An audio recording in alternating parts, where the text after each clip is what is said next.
오늘은 계시록 7교회에 쓰고 있는 편지 중에 5번째 시간입니다. 이제는 패턴 다 아시죠? 예수님이 자기 묘사를 하시고 책망과 어떤 칭찬이 있고 권면이 있고 이기는 자들에 대한 어떤 상급, 약속이 있습니다. 계속 표를 보고 있는데요. 사대교회가 이제 5번째입니다. 이게 그냥 성경을 제가 배우자, 외우자 이런 취지가 아닙니다. 이 7교회, 이 7이 유대인들이 생각하는 완전수였잖아요. 이 7교회의 모습을 통해서 우리 공동체 혹은 우리 개인의 신앙의 모습이 어떤 식으로든 반드시 하나 이상은 투영되어 있기 마련이거든요. 그래서 계속 보자는 거예요. 첫 번째 시간이 에베소 교회, 이제 기억하시죠? 첫사랑에 관한 거였어요. 첫사랑, 첫 모먼트를 기억하고 돌아가라. 두 번째 교회가 서머나 교회였습니다. 자신에서 로마에게 정말 충성을 다하던 그곳, 그 가운데 꿋꿋하게 충성스럽게 그 신앙을 이어가던 그 서머나 교회에 대해서는 책망이 없었습니다. 분명 환난은 다가올 것이지만 10일 굉장히 짧을 것이야. 둘째 사망의 해를 받지 않는 승리하는 자가 되어라. 이것이 두 번째 서머나 교회에 대한 메시지였어요. 세 번째가 버가모 교회였죠. 주로 언급한 키워드가 타협이었습니다. 자꾸 어떻게든 핍박을 하고 막 박해를 해도 막 지하로 들어가, 카타콤으로 들어가, 땅굴을 파. 그러니까 순교자가 나와도 더 견고하게 예수 그리스도를 붙잡으니까 이제 회유를 하는 거예요. 유혹을 하는 거예요. 타협을 속삭입니다. 근데 이게 만만치 않은 게 작은 균열이 거대한 뚝을 무너뜨리는 것처럼 작은 지점을 이렇게 파고든단 말이죠. 신앙생활을 멈추게 하지도 않고 잘하고 있다, 속삭인다. 근데 너 어떤 건 좀 투머치 아니냐, 이런 식으로 한 스텝 한 스텝씩 우리를 꼬드기는 거예요. 처음부터 덜컥 소도둑 된 사람 없잖아요. 근데 작게 그렇게 한 단계 한 단계 우리 신앙을 끌어내리는 거예요. 그렇게 하나님과의 관계가 소원해지게 만들었을 때, 결국 내 신앙이 철저하게 왜곡되었을 때 그게 실감이 안 나요. 결국 그 종착지는 하나님을 찾지 않도록 그렇게 살아가게 만드는 거예요. 그래서 우리가 분별할 수 있는 기준은 오직 말씀이라는 본질뿐이었습니다. 지난주가 두아디라 교회였어요. 제가 3가지 질문을 드렸습니다. 과연 좋은 게 좋은 걸까? 그대로 놔두는 게 사랑일까? 거룩이 없는 것이 사랑일까? 당연히 아니니까 이런 질문을 드렸겠죠. 그대로 있는 사랑에 우리가 그냥 머물러서는 안 된다. 더 나아가야 한다. 예수님께서 지난주 이제 두아디라 교회의 한 칭찬입니다. 계시록 2장 19절 말씀 읽어드릴게요. 나는 네 행위들과 사랑과 믿음과 봉사와 내 인내를 알고 너의 처음 행위들보다 나중 행위들이 더 낫다는 것을 안다. 아멘. 이렇게 말씀하셨어요. 이 칭찬을 보면서 제가 이제 그런 말씀 드렸죠. 여러분의 신앙의 초기의 모습, 처음의 모습하고 지금 한번 비교해 봐라. 더 나은 영화 후속편이 잘 없는 것처럼 우리가 더 나아지기가 쉽지 않아요. 그런데 쉽지 않다고 우리가 할 수 없는 게 아니거든요. 여러분, 가장 뜨거웠던 그 순간 회복할 수 있어요. 회복할 뿐만 아니라 더 나아갈 수 있다는 거예요. 이 전성기를 갱신할 수 있다는 거예요. 우리 몸은 노화되기 마련이지만 하루하루 영혼은 그렇지 않다는 거예요. 적어도 우리가 이 세상을 살아가는 동안에는 영적 성장에 종착지라는 게 없어요. 그리고 두 번째 질문, 거룩이 없는 것이 사랑일까? 사랑이라는 가면 속에 모든 것을 내가 포용하고 있는 건 아닐까? 이런저런 궤변 속에서 죄에 대한 관용을 베풀고 있던 게 아닐까? 거룩성이 사라진 사랑은 죄와 타협했다는 말과 별로 다르지 않아요. 하나님은 분명히 우리에게 거룩을 요구하신단 말이죠. 은혜라는 어떤, 관용이라는 어떤 명목 아래 하지 말아야 될 그 죄들이 내 삶에서 자행되고 있다면 이세벨의 길을 따라가고 있는 거다. 내가 진짜 죄에 대한 태도, 예수님처럼 죄를 미워하고 있는가? 예수님께서 분명히 말씀하시잖아요. 각 사람의 행위대로 갚아주신다고요. 마지막 날에 심판하신다고요. 그런데 다행히 이 두아디라 교회의 성도님들에게 이런 말씀을 하십니다. 모든 사람들이 이세벨의 길을 따랐던 게 아니에요. 다른 교회에서도 그랬듯이 격려의 말씀을 하시는데요. 그게 계시록 2장 24절, 25절 말씀입니다. 제가 읽어드릴게요. 그러나 나는 이러한 가르침을 받지 않고 소위 사탄의 깊은 것들을 알지 못하는 두아디라에 있는 너희 남은 사람들에게 말한다. 나는 너희에게 다른 아무 짐도 지우지 않을 것이다. 다만 너희는 너희가 가지고 있는 것을 내가 갈 때까지 굳게 붙잡으라. 아멘. 회개에 대한 말씀을 하신 주님이 이어서 이제 말씀하시는 거예요. 위로의 말씀. 아무 짐도 지우지 않을 것이다. 다만 너희에게 이미 있는 것을 굳게 붙잡으라. 끝까지 인내하라. 오실 때 반드시 행위대로 갚아주겠다. 이렇게 말씀하셨습니다. 그리고 오늘이 5번째 시간이에요. 4대 교회입니다. 지도를 좀 보시면요, 이제 내륙으로 더 들어갔어요. 두아디라 교회에서 약간 남동쪽 한 50km 정도 떨어진 곳에 있는 내륙에 있는 도시라고 해요. 양털 염색, 뭐 옷감을 만드는 직물 공업이 엄청 발달한 도시였다고 해요. 그 큰 강이 하나 있었는데 그 강을 끼고 이 사금이 되게 유명했대요. 그래서 상업적으로 굉장히 발달한 도시. 여기가 BC 700년경에 가장 이 지역 소아시아 지역에서 강력한 왕국이었던 리디아 왕국이 있었던 곳입니다. 지반이 되게 높았고 주로 암석 위주의 지역이라서 천혜의 요새로 지리적인 이점이 있었던 곳이에요. 그래서 사대라는 이 이름이 바로 리디아 왕국 때부터 쓰여진 명칭이라고 합니다. 이 리디아 왕국이 5개의 왕조로 구성되어 있었다고 합니다. 이 리디아 왕들 가운데 가장 강력했던 인물 크세르크세스 왕입니다. 이 발음이 굉장히 어려운데 우리에게 아하수에로 왕이라는 이름으로 되게 익숙한 그 왕입니다. 에스더에서에 나오는 그 아하수에로 왕, 미친 왕이죠, 미친 왕. 리디아의 마지막 왕. 제가 볼 때는 영락없는 미친 왕이거든요. 광인인데 한편 관대함으로 되게 널리 알려진 왕. 보신 분들 계시겠지만 이 300이라는 영화의 이 주인공이 저 사람입니다. 아하수에로 왕이었어요. 이 사진에서 보듯 엄청 이 부의 상징 같은 그런 인물이었습니다. 제가 조금 전에 사금에 대한 얘기를 했잖아요. 금에 대한 얘기. 이 아하수에로 왕이 역사상 처음으로 금과 은, 이 혼합한 금화를 제조한 인물로 알려져 있습니다. 그의 이게 치렁치렁 달린 이 금 액세서리가 괜히 있는 게 아니라는 거죠. 이런 부유함을 갖췄고 동시에 지형적으로 굉장히 천혜의 요새, 난공불락의 도시로 영원할 것 같았던 사대. 대강 느낌이 오시죠? 하지만 당연히 영원하지 않죠. 이 페르시아의 사이러스 왕에게 점령을 당합니다. 그리고 지금 이 계시록이 쓰여지는 이때는 당연히 로마에게 함락이 되었겠죠. 사이러스 왕을 우리가 또 익숙한 왕의 명칭으로 바꾸면은 고레스 왕입니다. 고레스 칙령 기억하시죠? 끌려온 유대인 포로들을 그 해방시켜준 그 조서를 배포한 인물이에요. 그때 이제 해방된 유대인들이 여기에 정착하면서 막 유대 회당도 짓고 체육관도 짓고 여러 그런 인프라를 지었다고 해요. 그 유적이 아직도 남아 있다고 합니다. 그런데 전쟁으로 인한 뭐 세월로 인한 손실도 있었고 결정적으로 AD 17년에 엄청 강도가 센 지진이 한번 몰아쳤대요. 그래서 되게 초토화됐다고 합니다. 그래서 5년 동안 로마에서 세금을 면해줘서 겨우 재건이 되었다고 해요. 생각해 봅시다. 이제 가만히 있어도 금이 나는 곳, 그래서 돈 걱정이 없는 곳, 적의 침입으로부터 자연적으로 안전한 곳, 이세발과 같은 자칭 선지자도 없어요. 교회 내부의 어떤 갈등이나 뭐 니골라당의 유혹도 없는 곳.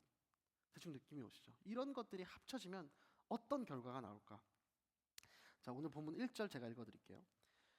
너는 4대 교회의 사자에게 이렇게 써라. 하나님의 7 영과 7 별을 가지신 이가 이렇게 말씀하신다. 내가 네 행위들을 알고 있으니 너는 살아있다는 이름은 가지고 있으나 실은 죽어 있구나. 7 영과 7 별을 가지신 이라고 이렇게 묘사를 합니다. 7, 또 7이죠. 완전수 7. 7개의 영. 완전한 성령을 가지신 그 분께서 7 별, 그러니까 7 교회를 속속들이 감찰하시는 이가 이렇게 말씀하신다. 이렇게 보면 되겠어요. 이렇게 말씀하시는 거예요. 살아있다는 이름을 가지고 있으나 실은 죽었다고 하세요. 정확히 같은 방식은 아닌데 이 비슷한 표현 방식이 한동안 유행했었죠. 좀 약간 밈처럼 모모라고 쓰고 모모라고 읽는다. 뭐 백수라고 쓰고 뭐 프리랜서라고 읽는다. 이런 표현들. 이름뿐인 신앙과 교회의 모습. 교회 건물 멋있게 있어요. 교회 조직도 탄탄해요. 근데 그 안에 그리스도의 이름이 없습니다. 생명이 없습니다. 죽은 교회죠.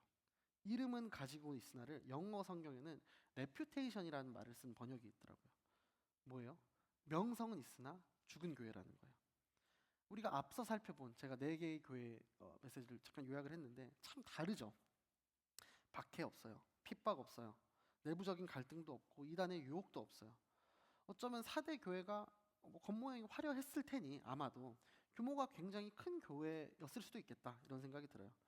그래서 말씀을 준비하면서 어쩌면 우리 지금 한국 교회에 주는 강렬한 메시지가 되지 않을까 생각이 들었어요.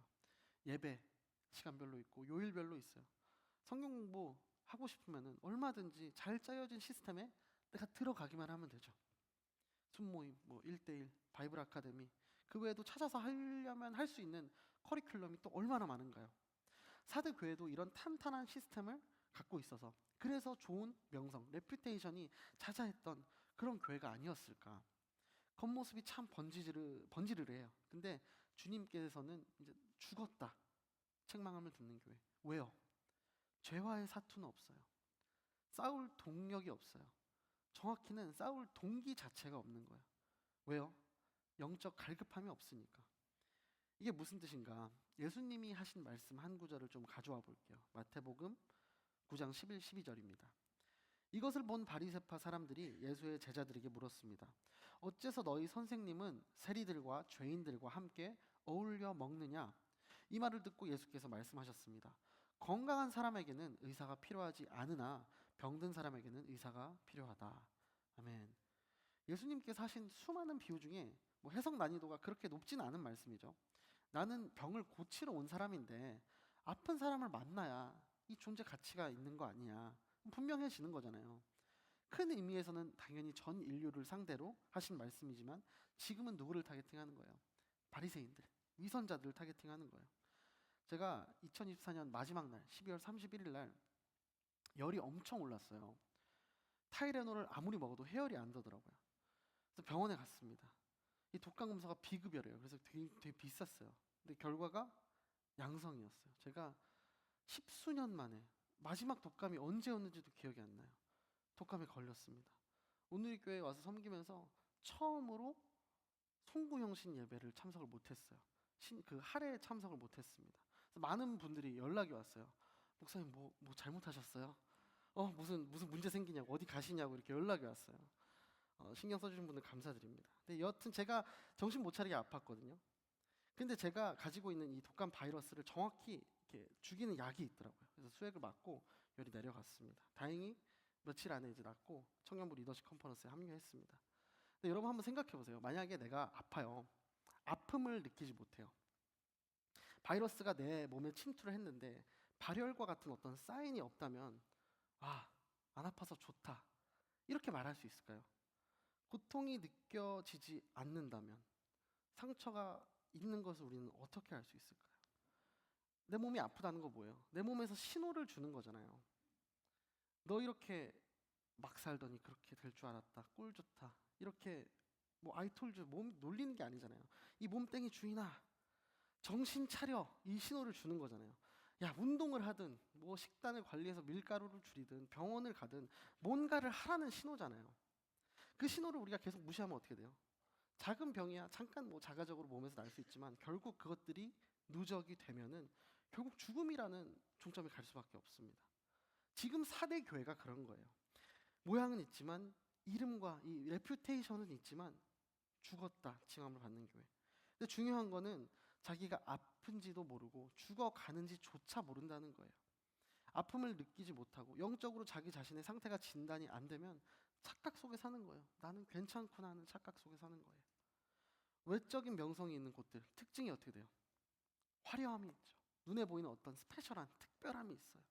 뭐 그게 외적인 건물이 될 수도 있고 내적으로 탄탄한 어떤 조직이 될 수도 있죠. 유럽에 가면 얼마나 많은 그 화려한 중세 카톨릭 건물들이 있습니까? 근데 그 이면에 면죄부라는 어두운 이면이 있었잖아요. 안전한 시스템도 있었죠. 이런 교회에 있으면은 어떤 착각이 드냐면 내가 그 시스템에 있으면은 안전하다는 생각이 들어요. 그런 착각이 듭니다. 교회의 가장 강력한 힘, 역사적으로 그랬어요. 무엇을 누릴 때가 아니라 더 이상 뺏길 것이 없고 환난 속에 고난 가운데 신앙을 꿋꿋하게 지킬 때 그 진가가 발휘되는 거예요. 이름은 있지만 죽어 있는 교회. 죽은 이 신앙의 특징이 뭐예요? 영향력이 없다는 거예요. 예수님께서 우리에게 분명히 하신 말씀이 있죠. 빛과 소금이 되라. 빛과 소금. 그런데 이 빛과 소금의 역할을 어디서 하라는 거예요? 교회 안에서? 교회 안에서 계속 성김의 개수를 늘리면서? 그게 아니죠. 세상 속으로 나아가라고 하시잖아요. 여러분이 속한 그곳, 땅 끝에서. 그런데 내가 하고 있는 신앙의 모습이 교회 내에서만 빛과 소금의 역할을 자처하고 있다면 뭔가 문제가 있는 거 아니겠습니까? 우리 J4U 청년들이 그렇게 되길 바라요. 교회 내부 속에서 갇혀 있는 그런 청년들이 아니라 신앙의 그런 증거들을 세상 밖으로 소금과 빛의 역할을 하는 그런 청년들이 되길 소망해요. 근데 살아 있다고 쓰고 죽어 있다고 읽는다. 제가 소제목을 이렇게 붙였는데 제가 좀 부연 설명을 이제 해볼게요. 특징들이 뭐가 있어요? 과거와 전통에만 머물러 있어. 형식에만 머물러 있어. 그리고 정작 본질은 잊어버린다는 거예요. 바리새인들이 어땠어요? 여러 가지 문제가 있었지만 과거와 전통, 그 어떤 유대교적인 전통에만 집착을 했죠. 새로운 이 진짜 메시아인 예수님이 가르쳐준 이 뉴 가르침이 삐집고 들어갈 틈이 전혀 없었습니다. 보통 조직 내에 계속 머물러 있는 사람, 그리고 그 중에 특별히 부정적인 영향력을 생산해내는 사람들, 우리가 뭐라고 하나요? 고인물이라고 하죠. 고인물. 그렇죠. 근데 저의 짧은 그 인생의 경험상 이게 뭐 단순히 연차 문제, 나이 문제가 절대 아니더라고요. 우리가 흔히 고인물이라고 어떤 물이라고 하는 사람들의 특징이 뭐예요? 내 기준이 너무 확고한 사람. 부장님, 뭐 팀장님, 목사님, 이거 지금 현실과 좀 맞지 않습니다. 라고 얘기할 때 지금 현실과 다르다? 중요하지 않아요. 왕년에는 이랬어. 나 때는 이랬어. 이게 중요해요. 과거에 이랬다는 게 더 중요합니다. 그런데 잘 보면 자기 입맛에 따라 이 기준도 쉽게 바뀌어요. 이런저런 핑계로 확고해진 자기의 철옹성 같은 기준이 있습니다. 실력 없지만 자존심은 상대적으로 센 사람들. 제가 과거의 좋은 점들을 깡그리 무시하자 이런 얘기가 아니에요. 좋은 점들 참고하고 개선할 수 있습니다. 어떤 면이요? 그 안에 깃든 정신이요. 그 스피릿. 그 안에 우리가 신앙적으로 지켜야 될 본질이 있잖아요. 우리가 그걸 지키고 후대에 전해주는 통로의 역할을 해야 되는 거지 그 형식을 붙들고 있어야 되는 사람들이 아니잖아요. 디모데후서 제가 두 구절을 읽어드릴게요. 3장 1절 5절입니다. 그대는 이것을 알아라. 말세 어려운 때가 올 것이다. 경건의 모양은 있으나 경건의 능력은 인정하지 않게 될 것이다. 그대는 이런 사람들을 멀리하여라. 디모데에게 주는 편지예요. 이런 모습이 아니었을까 상상을 해봅니다. 경건의 모양이 있어요. 교회가 겉으로 막 바쁘고 화려해요. 사역도 막 톱니바퀴 굴러가듯이 착착착착 굴러갑니다. 그런데 영적인 내실이 없다는 거예요. 열심은 있지만 그 방향이 하나님이 원하시는 방향이 아니라는 거예요. 모양은 있으되 능력이 없어요. 섬김 속에서 예수님에 대한 초점이 없어요. 예배 너무 많아요. 의에 줄이고 목마른 예배자들은 없어요. 입술로는 찬양이 있지만 진정으로 경외함은 없어요. 조금 과격한 표현일 수 있지만 이런 게 영적으로 우리가 식물인간이 되는 거 아닐까라는 생각이 듭니다. 우리가 어쩌면 가장 빠지기 쉬운 신앙의 모습이 아닐까. 적당히 한두 개 섬기고 적당히 예배 드리고 적당히 화성 가고 뭐 홀스도 하루 이틀 가. 그런데 그 안에 진짜 의에 줄이고 그 목마름이 없다면 형식만 남는 거잖아요. 나의 예배, 나의 어떤 신앙의 형식만 남는 거잖아요. 여러분의 섬김을 폄하하고 정죄하는 거 절대 아닙니다. 하지만 저와 여러분이 심각하게 한번 돌아봤으면 하는 부분이에요.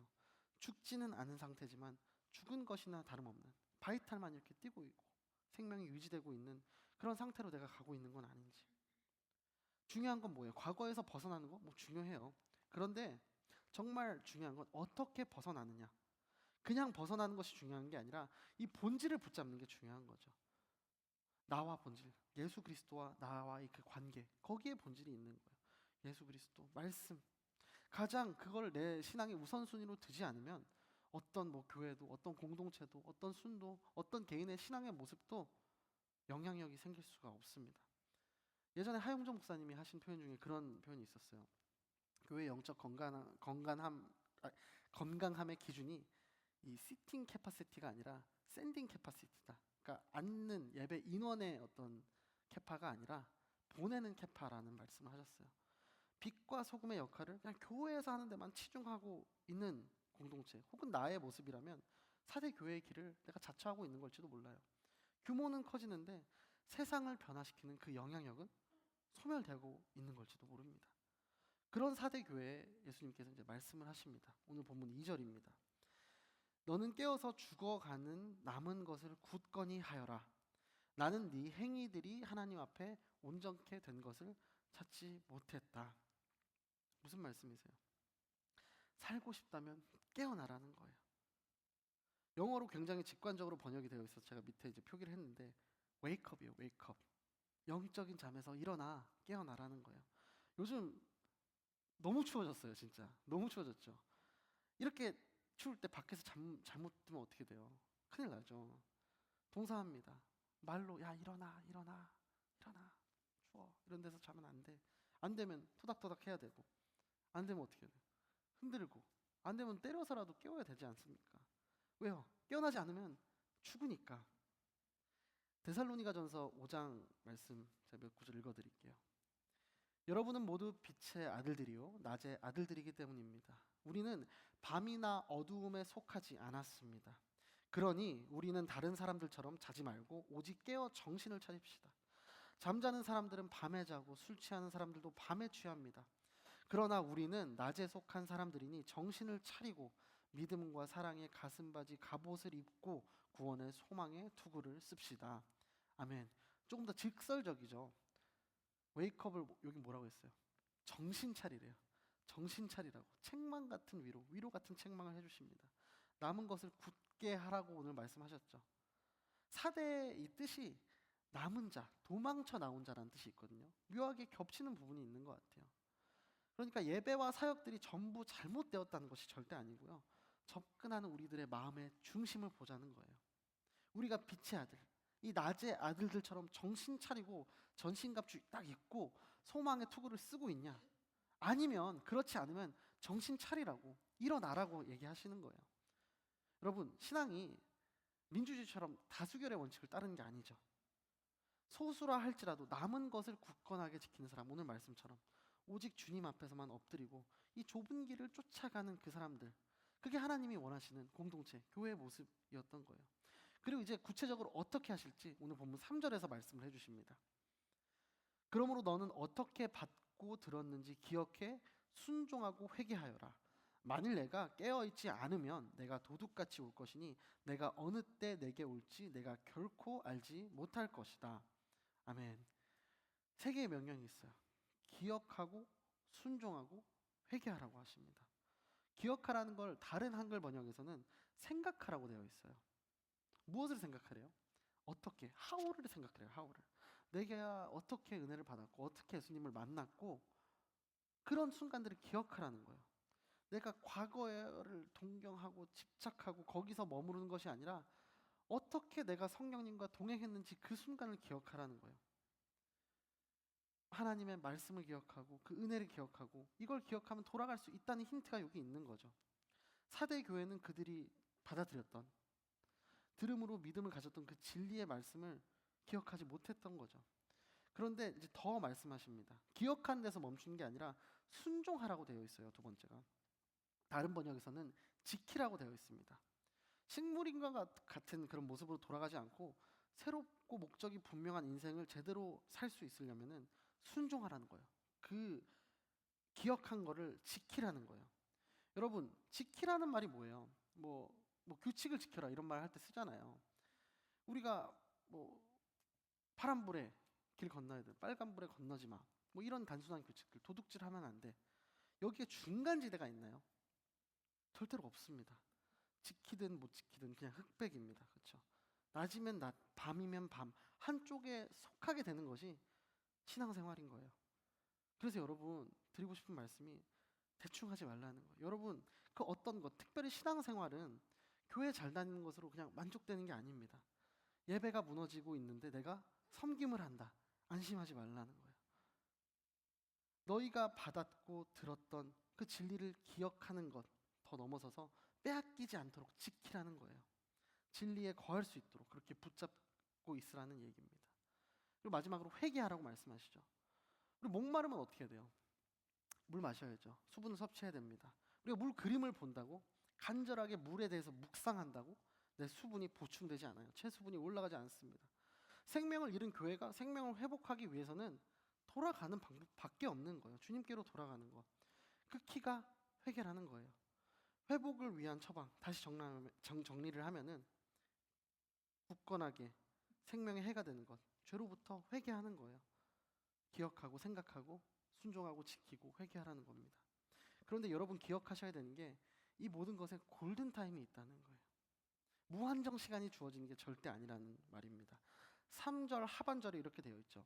내가 도둑같이 올 것이니 내가 어느 때 내게 올지 내가 결코 알지 못할 것이다.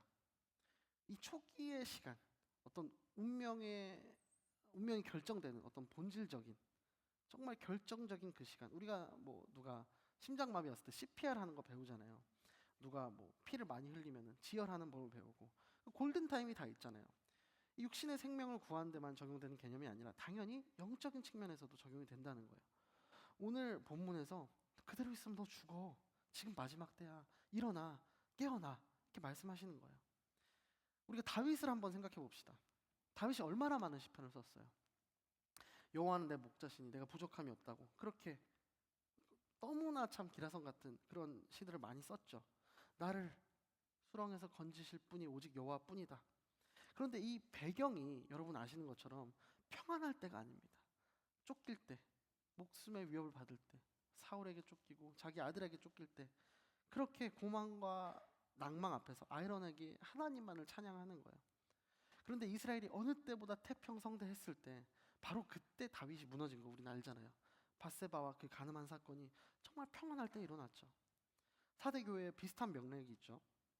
다윗은요 그래도 회개의 골든타임을 놓치지 않았습니다. 여러분 이 말씀을 오늘 새겨 들으시길 바라요. 우리는요 절대 예수님이 다시 언제 올지 모릅니다. 제가 무슨 예언자는 아니지만 확실한 거 두 가지 말씀드립니다. 하루하루 마지막 날은 가까워지고 있습니다. 우리가 하늘나라에 가든 예수님이 이 땅에 다시 오시든 어떤 형태로든 하루하루 가까워지고 있어요. 그런데 중요한 건 뭐예요? 우리가 그때를 절대 알 수 없기 때문에 거꾸로 말하면 골든타임은 지금이라는 거예요. 유통기한이 있지도 않고 어떤 뭐 신선식품에 언제 전에 드셔야 가장 신선합니다. 이런 개념도 아닙니다. 그냥 지금이라는 거예요. 지금. 도둑처럼 갑자기 오신대요. 여러분 마음에 찔림이 있습니까? 바로 그때입니다. 목사님 저는 전혀 찔림이 없는데요. 저 잘하고 있어서 그런 거 아닐까요? 라는 생각이 들 수도 있어요. 그런데 저는 그런 분은 세상에 한 분도 없다고 생각해요. 뭐 그런 반문을 하시는 분도 있겠죠. 제가 아는 누구 목사님, 누구 멘토님, 누구 집사님, 장로님은 정말 완벽합니다. 그런 분이 아닙니다. 근데 그런 분들한테 여쭤보잖아요. 분명히 그러실 거예요. 내가 더 회개할 게 많다고 분명히 그러실 거예요. 내 마음에 어떤 찔림도 없고 어떤 불편함도 없다. 심각하게 돌아봐야 되는 거죠. 사대 교회처럼 무뎌져 있어서 그런 건 아닐까. 다른 거 없습니다. 주님의 도와주심을 구해야 돼요. 내 힘으로 되지 않습니다. 하나님 함께 하시지 않으면 제게는 도리가 없습니다. 그래서 오늘 기도할 때 두 가지 다 하셔도 좋고 적어도 두 가지 중에 하나는 기도하면 좋겠어요. 주님께 내가 돌아가길 원한다고 고백하시든지 주님께서 함께 나와 계셔서 내 마음을 무뎌지지 않게 민감하게 해달라고 기도하시든지 함께 기도하시기를 소망해요. 자, 오늘 두 가지 말씀 나눴습니다. 살아있다고 쓰고 죽어있다고 읽는다. 살아있고 싶다면 깨어나라고 하십니다. 기억하고 순종하고 회개하라. 오늘 본문 5절이에요. 읽을게요. 제가 이기는 사람은 그들처럼 흰 옷을 입을 것이다. 나는 결코 그의 이름을 생명책에서 지워버리지 않을 것이며 내 아버지 앞과 그의 천사들 앞에서 그의 이름을 시인할 것이다. 이기는 사람에게 세 가지 약속을 하십니다. 흰 옷, 생명책에 새겨진 이름, 그리고 시인, 인정하는 거죠. 어드밋 하는 거죠. 순결함의 상징인 흰 옷을 입혀주신대요. 생명책에 이름이 쓰여진대요. 그리고 그 이름을 직접 시인해 주신대요. 증인이 되어준다는 거잖아요. 여러분 살면서 억울한 일 경험 다들 하면서 살잖아요. 그때 증인 말 한마디가 얼마나 중요합니까? 내가 봤어 얘 아니야 라고 하는 그 말 한마디가 얼마나 중요해요. 그런데 하나님이 그렇게 해주신다는 거예요. 너의 이름을 안다고 너의 이름을 시인해준다고 그렇게 말씀하시는 거예요. 마태복음 10장 32절입니다. 누구든지 사람들 앞에서 나를 시인하면 나도 하늘에 계신 내 아버지 앞에서 그를 시인할 것이다. 아멘. 그냥 우리가 예수 천국 불신 지옥 입술로 외치는 삶이 아니라 내 신앙 정말 내 삶으로 증거하는 그런 삶을 살기 원해요. 복음을 증거하는 삶, 그리스도인임을 부끄럽지 않게 여기고 드러내는 삶, 이 고백과 삶이 정말 우리 제4 청년들의 삶이길 소망합니다. 말씀을 정리해 볼게요. 오늘 본문 어쩌면 우리에게 가장 공감이 되고 우리의 뼈를 때리는 말씀인지도 모르겠어요. 제가 담당 교육자로서 저희 공동체 예배 인원이 늘어나길 바라는 마음이 솔직히 있습니다. 영원히 부족하겠지만 정말 이 설교 말씀 준비하는 거 열심히 준비하고 양육 사역에 제 하트를 담으려고 노력을 해요. 그런데 그런 과정에서, 그런 본질을 쫓아가는 과정에서 인원이 늘어나는 거지, 이 순서가 뒤바뀌면 엉망진창인 거잖아요. J4U 소개할 때 많은 청년들이 저를 포함해서 저녁의 삶이 있는 공동체다 이렇게 얘기를 합니다. 물론 틀린 말이 아니에요. 분명 장점이 있습니다. 하지만 진짜 우리 공동체에 단 하나의 자랑이 그것뿐이라면 안 되지 않겠습니까? 이런 것들은 그냥 부수적인 거잖아요. 그냥 본질에 따라오는 거잖아요. 우리가 원죄를 가진 죄인입니다. 끊임없이 죄로 돌아가려는 경향이 있어요. 쉬워요. 다이어트가 어려운 것처럼 그 반대는 너무 쉽잖아요. 너무 쉬워요. 불순종의 기류가 우리 안에서 흘러갑니다. 가만히 있으면 해류 따라서 북풍, 남풍 따라서 운행되는 그 나룻배처럼 그냥 죄로 흘러가는 거예요. 근데 우리를 잡아주는 버팀목이 있어요. 하나님의 은혜가 있습니다. 예수 그리스도라는 본질이 있습니다. 어거스틴이 그런 말을 했어요. 인간의 죄, 무로 돌아가라는 경향이다. 고무줄 잡아당기면 어때요? 돌아가려는 관성이 있죠. 이 관성처럼 죄에 대한 관성이 있다는 거예요. 육신의 욕망, 익숙한 죄의 습관들이 우리한테는 죽을 때까지 있어요. 잠시만 방심하면 돌아가려는 그 습성들이 막 발현되려고 꿈틀꿈틀합니다.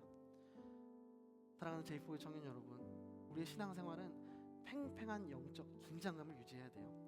안주하지 않고 몸부림치는 거예요. 그 원동력이 뭐라고요? 우리의 영적인 갈급함, 의에 줄이고 내가 목이 마릅니다. 이것이 정말 우리의 영혼의 고백이 되길 소망해요. 오늘 기도하시는 가운데 그 영적인 갈급함이 회복되시기를 축복합니다. 그래서 더 이상 살아있다고 쓰고 죽어있다고 읽는 신앙의 모습이 아니라 기억하고 생각하고 순종하고 지키고 회개함으로 여호와께 돌아가는 여러분 되시기를 예수 그리스도 이름으로 축복합니다. 그리고요, 회개하면 시간 재지 마세요. 언제? 라는 질문 넣어두세요. 회개의 골든타임 바로 지금입니다. 이것이 정말 우리 입술의 고백이 아니라 우리의 영혼의 고백이 되기를 예수 그리스도의 이름으로 축복합니다. 우리 이 마음을 담아서 함께 주님 앞에 찬양함으로 나아갔으면 좋겠어요. 함께 다 같이 자리에서 일어나셔서 찬양함으로 나아가겠습니다.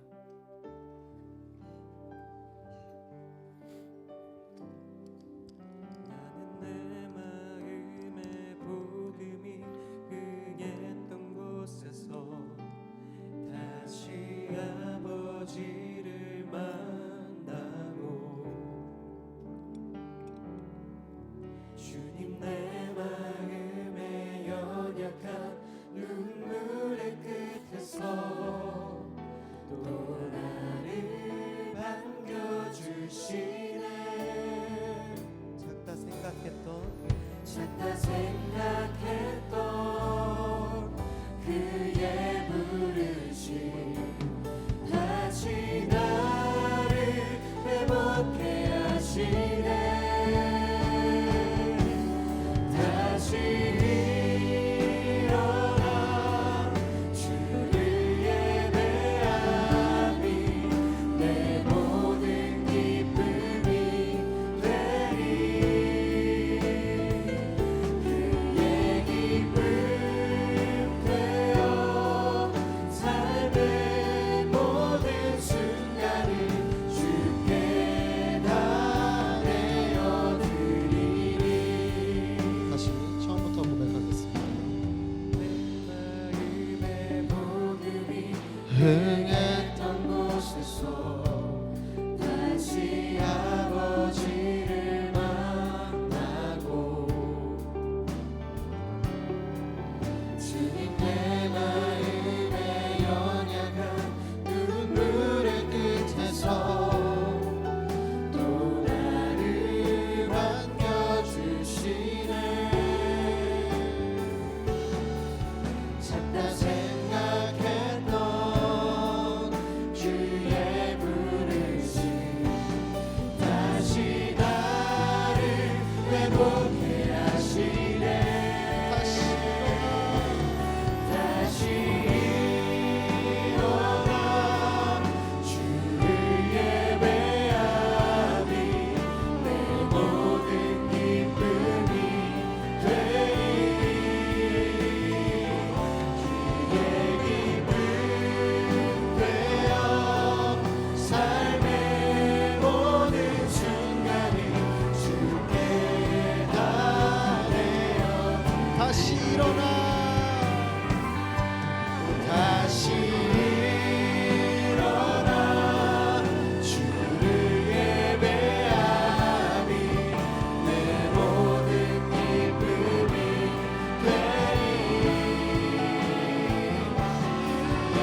고백하겠습니다. 다시 일어나길 원합니다.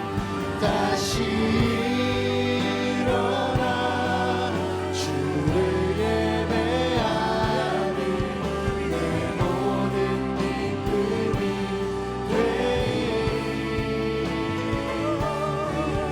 기쁨 되어 삶의 모든 순간을 주께 다 내어드리. 사랑하는 하나님 감사합니다. 하나님, 우리가 고백한 찬양의 가사처럼 다시 일어나기 원합니다. 다시 일어나서 주님께 나아가길 원합니다. 주님, 오늘 말씀을 통해서 우리의 신앙을 돌아볼 때 우리가 정말 외형적으로는 살아있지만 실상은 죽어있는 그런 신앙의 모습을 갖고 있지는 않은지요. 주님, 우리가 아직도 겉모습에 집중하고 있는 신앙, 진정으로 하나님 앞에서 무릎 꿇고 있지 않는 우리의 모습들이 있습니까? 주님, 이 시간 회개하며 나아가기 원합니다. 주님, 형식적인 신앙에 빠진 우리의 모습들, 세상의 기준을 만족하게 하는 그런 나의 발걸음들이 있다면 주님, 진리 안에서 깨어나게 하여 주옵소서. 주님의 뜻을 온전히 따라갈 수 있도록 주님, 분별력을 더하여 주옵소서. 다시 일어나게 하여 주옵시고, 우리의 신앙이 정말 살아있는 신앙, 교회 안에서 머물러 있는 신앙이 아니라 예수 그리스도가 명령하신 것처럼 세상 속으로 들어가서 빛과 소금의 역할을 할 수 있는 그런 살아있는 신앙이 되게 하여 주옵소서. 우리 살아있는 신앙을 간구하며 간절히 주의 이름 간절히 부르짖고 기도하며 나아가겠습니다. 주여, 주님,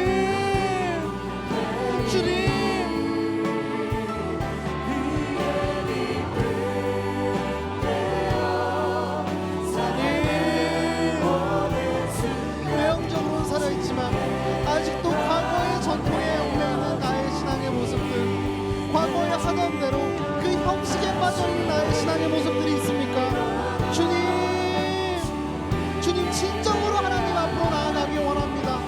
우리의 예배함이 정말 주님의 기쁨이 되길 원합니다. 주여, 우리가 형식적인 신앙, 세상의 기준에 맞춰가는 신앙의 모습이 아니라 오직 진리 안에서 깨어나는 신앙, 주님, 나를 통해 예수 그리스도가 증거되는 신앙, 나를 통해서 예수 그리스도의 이름과 하나님의 뜻과 성령 하나님의 그 비전이 나타내는 그 통로가 될 수 있도록 성령 하나님, 나를 사용하여 주옵소서. 우리 청년들에게 필요한 그 분별력을 허락하여 주옵시고, 주님, 우리가 정말 기억하고 생각하고 순종하고 주신 말씀들을 지킴으로 정말 회개함으로 나아갈 때, 주님, 우리는 예수 그리스도가 명령하신 그 세상 속으로 들어가 그 빛과 소금의 역할을 하는 그 통로가 될 줄로 믿습니다. 주님, 주의 종도 여기 모여 있습니다. 듣습니다. 기도합니다. 주님의 이름을 외쳐 나아갑니다. 주님, 우리를 사용하여 주옵소서.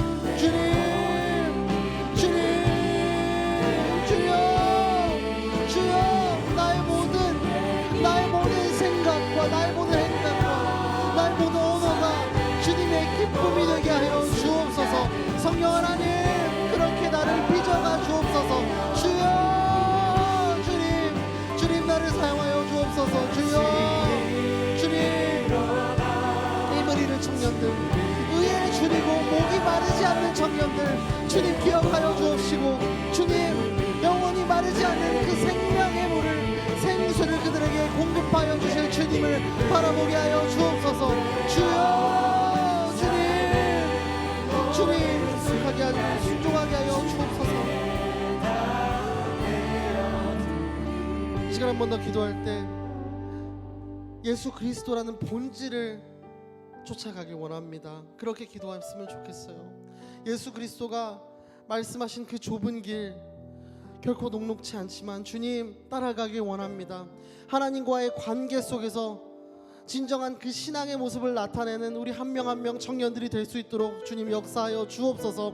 우리의 신앙이 정말 온전하고 정말 순전하게 주님께 드려지는 삶이 될 수 있도록 매일 말씀 앞에서, 매일 기도 앞에서 주님께 무릎 꿇는 우리 청년들이 되게 하여 주옵소서. 주님, 세상은 속삭입니다. 그거 너무 투머치야. 그 정도까지 할 필요 없다고 우리의 신앙의 모습 한 발자국 한 발자국 주님과 떨어뜨려 놓으려고 그렇게 회유하고 타협을 하라고 그렇게 속삭입니다. 주님, 이 시간 정말 간구하고 원하는 것은 우리의 영혼이 깨어있게 하여 주옵소서. 우리의 영혼을 깨워 주옵소서. 주님, 우리에게 정말 거룩한 그 힘, 이 거룩하게 삶을 살아갈 힘을 부어 주옵시고 언제나 주님의 뜻을 지키며 순종한 우리 청년들이 되게 하여 주옵소서. 우리 영혼을 깨워달라고 그렇게 간절히 주님의 이름 부르짖고 기도하며 나아갑니다. 주여,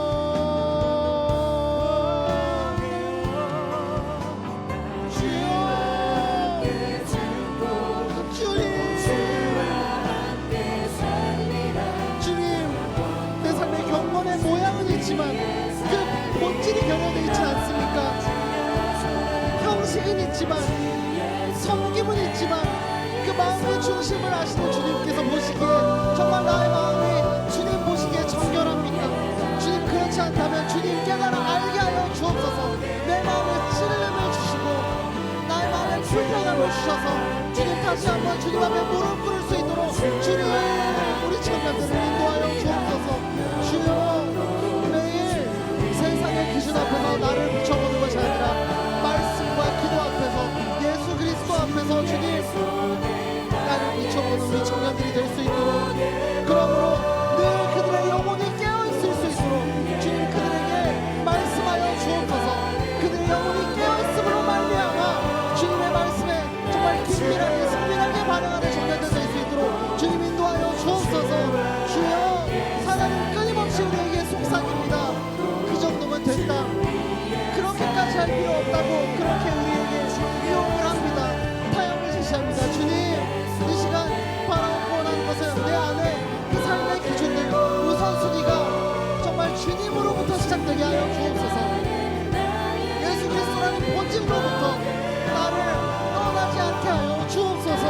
주여, 주님 하신 말씀대로 주님, 내가 생각하고 기억하고 순종하고 지킴으로 말미암아 주님 앞에 세계의 무릎을 꿇을 수 있도록 주님 정결한 예배자의 영을 허락하여 주옵소서. 주여,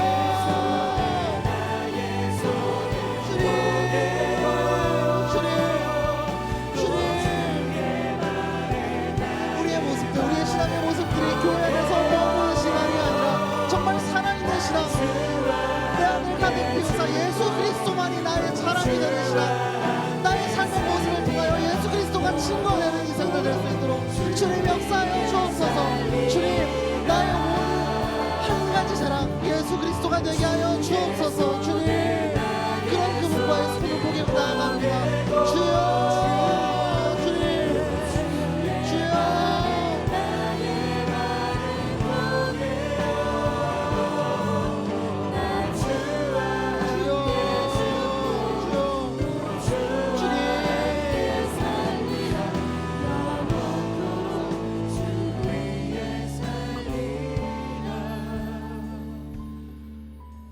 시간 한 번 더 기도할 때 우리가 마지막으로 우리 공동체를 위해 중보하면 좋겠어요.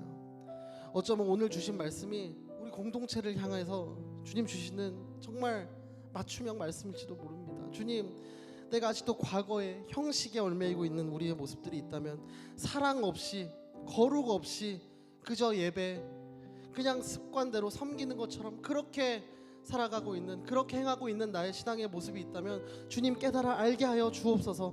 우리가 본질을 기억하게 하여 주옵소서.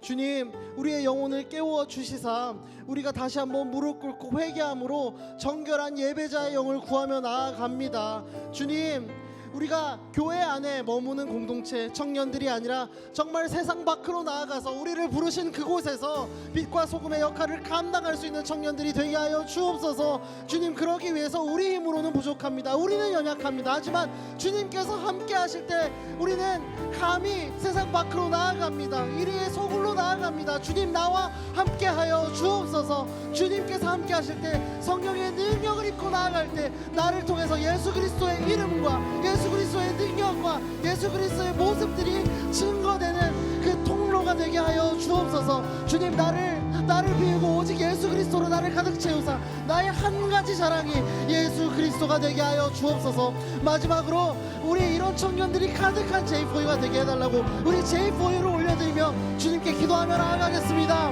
주여, 주님,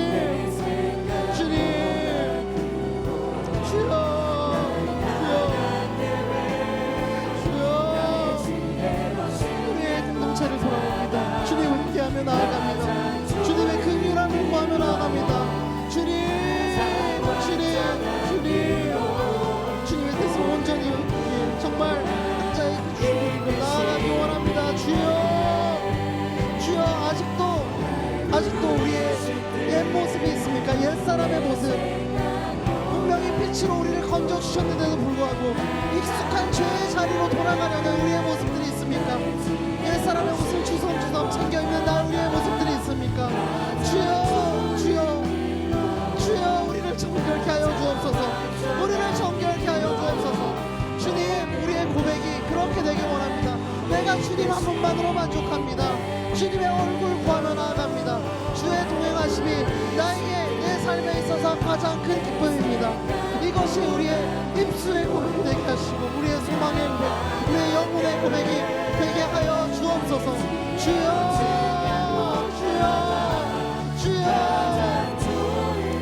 주님께서 나의 참 목자 되십니다. 주님께서 나를 가장 안전한 길로 이끄시는 그 주님입니다. 우리 함께 찬양하며 나아가겠습니다. 날 부르신 뜻 내 생각보다 크고 날 향한 계획 나의 지혜로 증량 못하나 가장 좋은 길로 가장 완전한 길로 오늘도 날 이끄시. 우리 한 번만 더 찬양하며 나아가겠습니다. 주님, 정말 주님께서 아십니다. 내 생각보다 기쁘게 주님, 내가 주님보다 앞서지 않게 하시고 주님이 멈추랄 때 멈추는 그 신앙의 삶을 살아가길 원합니다. 주님, 나를 인도하여 주옵소서. 가장 완전한 길로 오늘도 날 이끄심이.